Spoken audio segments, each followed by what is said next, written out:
யெகோவா ஈரே, நீர் மாத்திரம் போதும். நான் உம்மையே சேவிப்பேன், நான் உமக்காகவே வாழ்வேன்.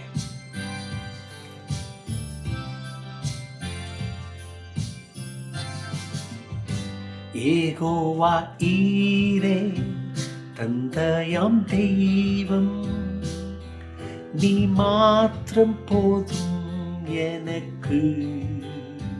யெகோவா ராஃபா, சுகம் தரும் தெய்வம், உன் தழும்புகளால் சுகமானே. யெகோவா ஷம்மா, என் கூட இருப்பீ, என் தேவையெல்லாம் சந்திப்பீ. நீ மாத்திரம் போதும், நீ மாத்திரம் போதும், நீ மாத்திரம் போதும் எனக்கு. நீ மாத்திரம் போதும், நீ மாத்திரம் போதும், நீ மாத்திரம் போதும் எனக்கு. இயேசுவே, நீர் மாத்திரம் போதும் அப்பா. உமது பிரசனம் மாத்திரம் இருந்தா போதும் என்று அன்னைக்கு மோசே பக்தன் வேண்டுதல் செய்தார். அதே போல உமது சமூகம் இருக்கும் பொழுது அங்கே வெற்றி, பஞ்சம் நீங்கினது. அந்த வனாந்தரத்தில் தண்ணீரை கொடுத்து, காடையை கொடுத்து, மன்னாவை கொடுத்து. ஆமென். இன்னைக்கு உமது பிள்ளைகளாகி எங்களுடைய வாழ்க்கையில நீர் மாத்திரம் இருந்தால் போதும். என் சூழ்நிலை மாறும், என் சந்ததி ஆச்சரியமாய் உமது வழி நடத்துதலே வழி நடத்தப்படும். என்னை அர்ப்பணிக்கிறேன், என்னை ஆட்கொண்டு நடத்துங்க. ஆமென், ஆமென். அவர் நம்மளை ஆட்கொண்டு நடத்துவார். ஹல்லேலூயா, பிரைஸ் தி லார்ட்.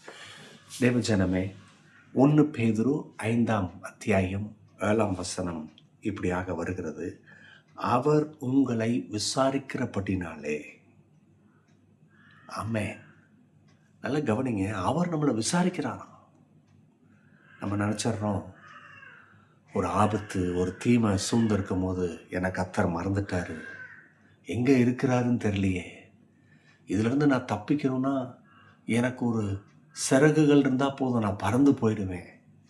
இப்படின்னா நம்மளும் சொன்னதில்லைல்ல, சொல்லியிருக்கிறோம் இல்லையா? ஆனால் கவனிங்க, அவர் நம்மளை விசாரிக்கிறாராம். விசாரிக்கிறபடினாலே உங்கள் கவலையெல்லாம் அவர் மேல் வைத்து விடுங்கள். 3 காரியம் இந்த வார்த்தையிலிருந்து நாம் கற்றுக்கொள்கிறோம். 1, ரிலீஸ் த பேர்டன். தயவு செய்து உங்கள் இருதயத்தில் இருக்கிற அந்த பேர்டன், அந்த அழுத்தம், அந்த பார சுமை, அதை வச்சுக்கிட்டு இருக்காதீங்க. அதை ரிலீஸ் பண்ணிடுங்க. எங்கே போய் ரிலீஸ் பண்ண போகிறீங்க? கர்த்தர்கிட்ட. அது உங்களுடைய வருமான பற்றாக்குறையாக இருக்கலாம், உங்கள் தொழிலில் பின்னடைவாக இருக்கலாம், சமாதானம் இல்லாமல் இருக்கலாம், பிள்ளைகளுடைய படிப்பு, பிள்ளைகளுடைய திருமண விஷயம், ஏதோ ஒரு பிரச்சனை, பிள்ளைகளுக்கும் பெற்றோருக்கும். இவங்க வேணான்றாங்க, அவங்க வேணுன்றாங்க இல்லையா? அப்போ கவனிங்க, இதை கர்த்தர்கிட்ட வைங்க. நீங்கள் டீல் பண்ண வேணாம், அவர் டீல் பண்ணுவார். அவர் ஜீவிக்கிறாரு. அவர் கல்லறைக்குள்ளே இருக்கிறாருன்னு நினைக்கிறீங்களா? இல்லை. எம்டி டோம், இந்த பூமியில் ஒரே ஒரு கல்லறை, காலியான கல்லறை, இயேசுவின் கல்லறை. அதனுடைய அர்த்தம் என்ன? அவர் ஜீவிக்கிறார். 2வது, சரண்டர் எவ்ரிதிங். எல்லாத்தையும் கர்த்தர்கிட்ட சரண்டர் பண்ணுங்க. பிடிச்சி வச்சுக்கிட்டு இருக்காதீங்க. ஐயா, இது என்னுடையது. அநேகர் பாருங்கள், இது என் ஏரியா, இந்த ஏரியாவில் யார் கை நீட்டினாலும் விட மாட்டேன், யாரையும் ஆளுக இல்லை. கர்த்தர்கிட்ட விடுங்க, சரண்டர் ஆயிருங்க. எல்லா விதத்துலேயும், எல்லா விஷயத்துலேயும் சரண்டர் ஆகுங்க. அவர் நடத்துவார், அவர் கைவிட மாட்டார். ஒன்று, அவருக்கு கைவிட தெரியாது, அவருக்கு விட்டு கொடுக்கவும் தெரியாது. அப்புறம் எப்படி அவர் நம்மளை மறப்பார்? நீங்கள் ஃபுல்லாக சரண்டர் ஆகுங்க. எந்த முயற்சி எடுக்க வேணாம், அவர் பரலோகமே இறங்கி வந்துடும். ஆமென். 3வது, கடைசியாக, rest in his personal care. அவருடைய பராமரிப்புக்கு உங்களை அர்ப்பணிங்க. அவருடைய கேர். எனக்கு இந்த மனுஷன் உதவி பண்ணுவான், நான் காத்துக்கிட்டு இருக்கிறேன், இந்த அங்கே போனால் எனக்கு கிடைக்கும், இங்கே போனால் எப்படியும் இந்த ப்ராப்ளம் சுலபமாக முடியும். இல்லை, rest in is personal care.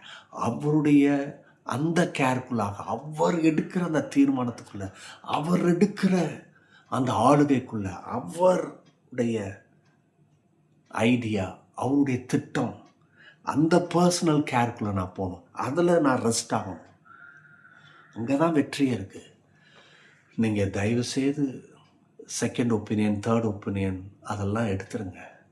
முழுசாக அவர் கையில் ரெஸ்ட் ஆகிடுங்க. அவர் நடத்துவார். ஜெயமுண்டு. God bless you. Bye-bye.